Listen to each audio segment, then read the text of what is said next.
Donc, présentation de Guillaume Pain avec Shedrack Chambessi et Paulin Godji. J'ai toujours de la misère. Pourtant, j'ai pas de collègues Paulin plusieurs années, mais à chaque fois, je devais prononcer son famille. Donc, aujourd'hui, c'est Guillaume qui est présent. Guillaume est professeur à la Faculté des sciences de l'administration, donc collègue au département de management de l'Université Laval.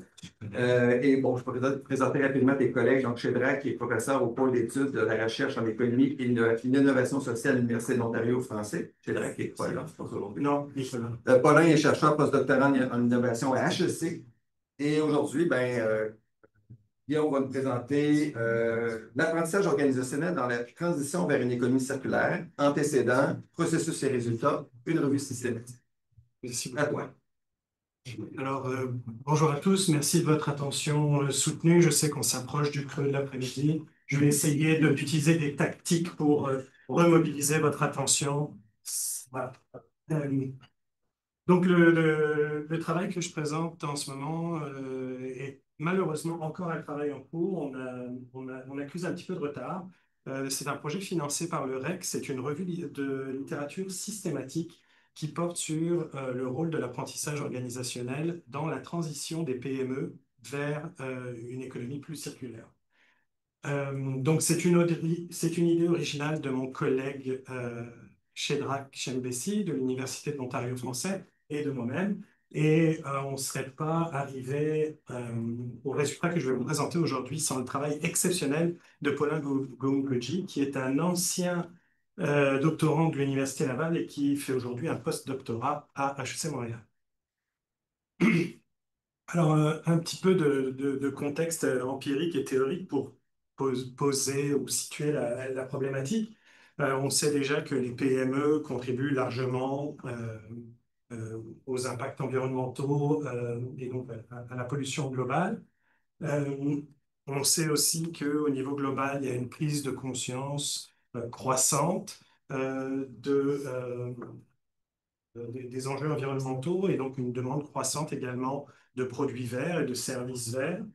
Euh, Par ailleurs, en ce qui concerne les PME en particulier, il semblerait que, peut-être de par leur taille, mais surtout de par leur activité, elles sont plus en contact direct avec les clients. En d'autres termes, il y aurait moins de B2B dans les PME et plus de B2C, donc des affaires réalisées directement avec les clients et non pas d'entreprise à entreprise.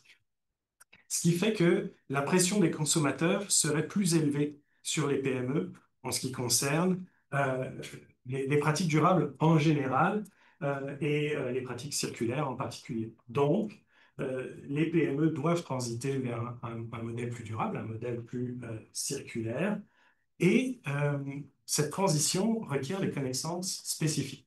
Des connaissances, une partie pratique, une partie technique, mais qui n'est pas toujours facile à acquérir.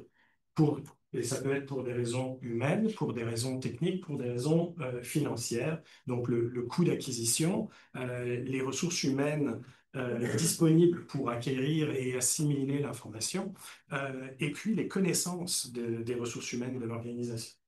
Euh, et donc, ces ressources limitées, c'est ce qu'on, ces ressources limitées n'empêchent pas l'apprentissage organisationnel. L'apprentissage organisationnel se produit qu'on le veuille ou non, mais les ressources limitées des PME contraignent les types d'apprentissage organisationnel qui sont disponibles ou accessibles pour les PME qui veulent transiter vers l'économie circulaire. Donc ça, c'est pour le contexte empirique. Pour le contexte de la recherche, on remarque d'abord un intérêt accru des praticiens et des chercheurs pour les questions d'apprentissage organisationnel en lien avec la transition circulaire. Les connaissances sur le sujet restent fragmentées. Alors, j'étais content de voir une collègue ce matin de l'université de Sherbrooke faire une présentation similaire et montrer que euh, la littérature sur la transition circulaire dans les PME vient de l'ingénierie, du management, des sciences de l'environnement. Donc, on a au moins comment dire, ce constat bibliographique en commun que les connaissances sur le sujet sont fragmentées parce qu'elles viennent de différentes disciplines.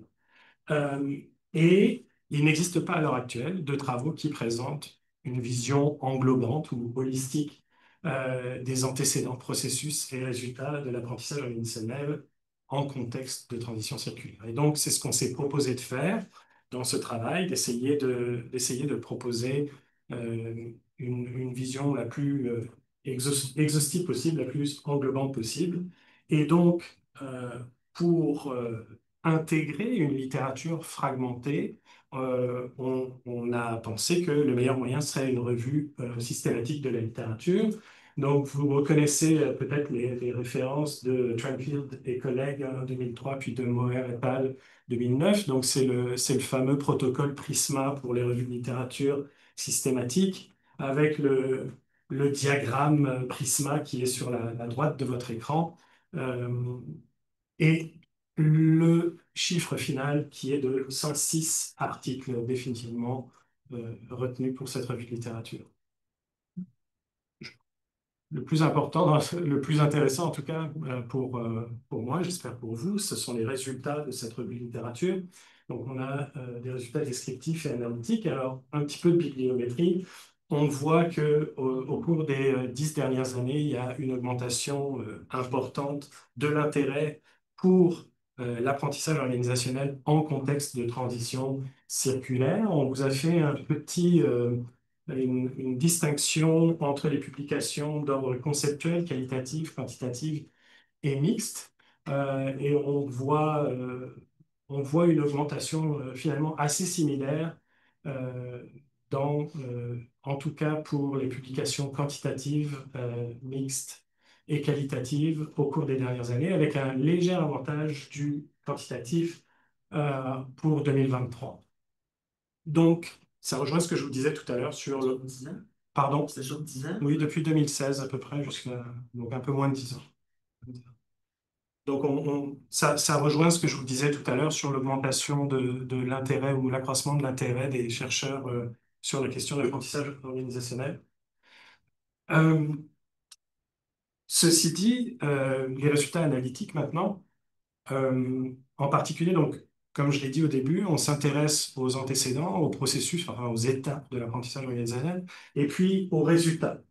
Alors, notre revue de littérature montre que les antécédents d'un apprentissage organisationnel réussi sont des compétences et des aptitudes adaptées à l'économie circulaire. Et donc là, c'est problématique pour les PME. On a dit tout à l'heure que les obstacles techniques et de connaissances étaient un des obstacles majeurs à la transition circulaire.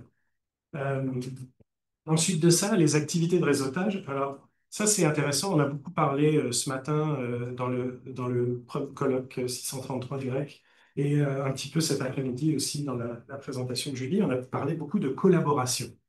OK? Et en fait, euh, on se rend compte que l'apprentissage organisationnel, comme les collaborations, se produisent à plusieurs niveaux, le niveau de l'organisation et le niveau interorganisationnel. Je vais en parler un petit peu plus tard.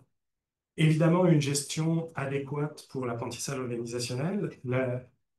Évidemment, l'apprentissage organisationnel va se produire ou ne pas se produire naturellement, mais il existe des pratiques qu'une organisation peut mettre en place pour favoriser l'apprentissage organisationnel. C'est ce qu'on entend ici par gestion adéquate. Euh, des capacités d'adaptation au changement induits par l'économie circulaire, en fait des capacités d'adaptation tout court, donc une bonne réactivité par rapport aux fluctuations de l'environnement de l'organisation.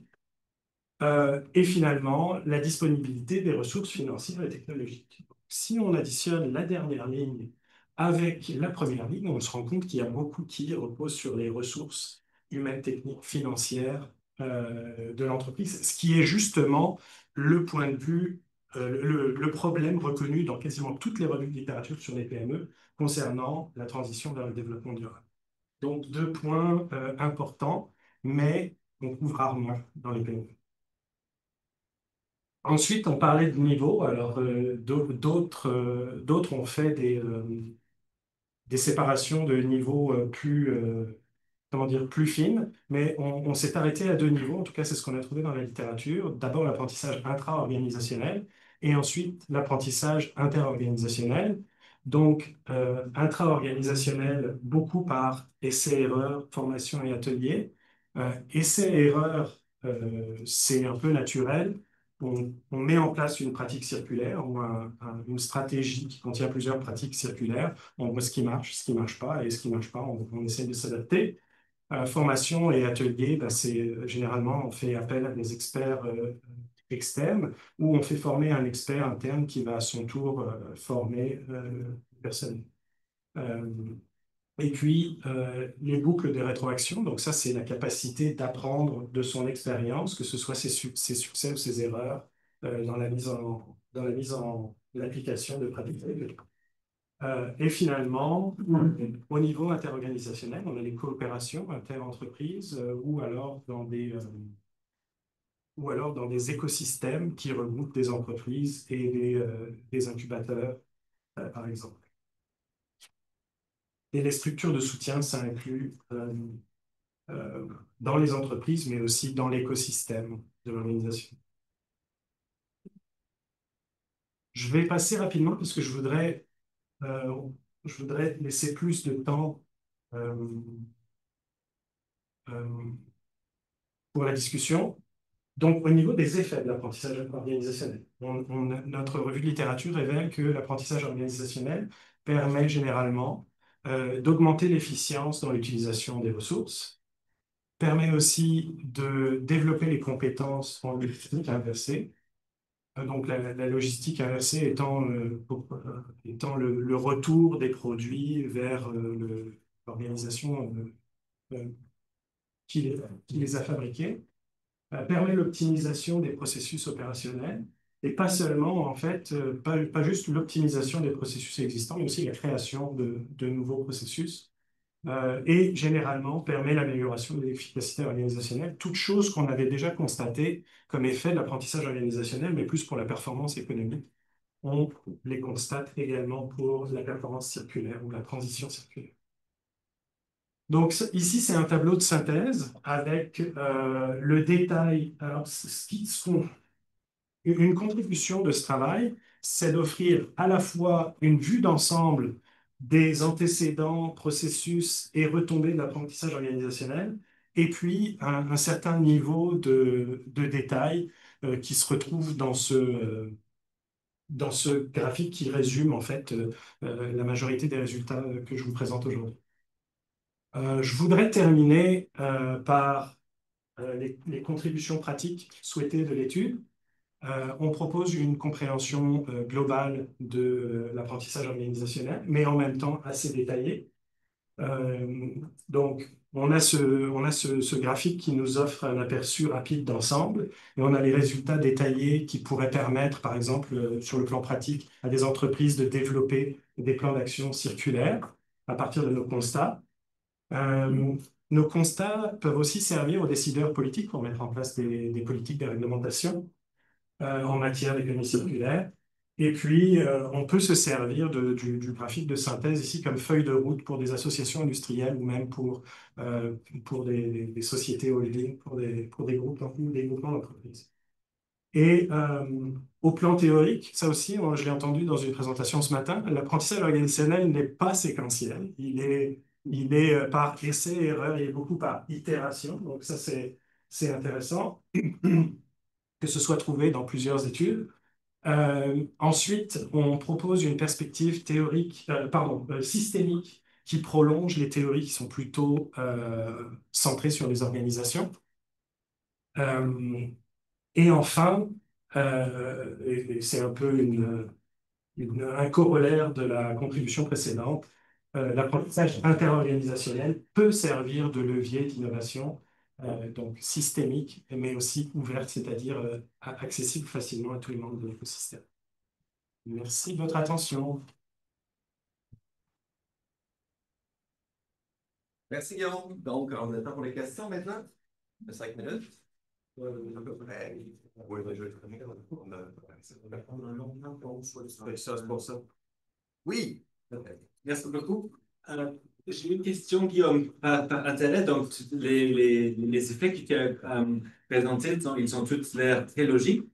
Et est-ce qu'il y avait aussi dans la littérature peut-être des conséquences inattendues de cet apprentissage, parce qu'on met les choses ensemble avec tous ces objectifs, mais peut-être qu'il y a d'autres choses qui se passent. Si on parle des intangibles, vous Alors, avez dit, OK, c'est intéressant, qu'est-ce qui se passe là? c'est une très bonne question, merci Raphaël. En fait, dans les angles morts de l'étude, mais en fait, c'est pas un angle mort de l'étude, c'est un angle mort plutôt de la littérature. Euh, on parle beaucoup des succès, des résultats attendus de l'apprentissage organisationnel. On est soit dans le normatif, soit dans le performatif, mais il y a pas vraiment un recul et une vision critique de l'apprentissage organisationnel. En particulier, il arrive que l'apprentissage organisationnel ne se produise pas ou se solde par un échec.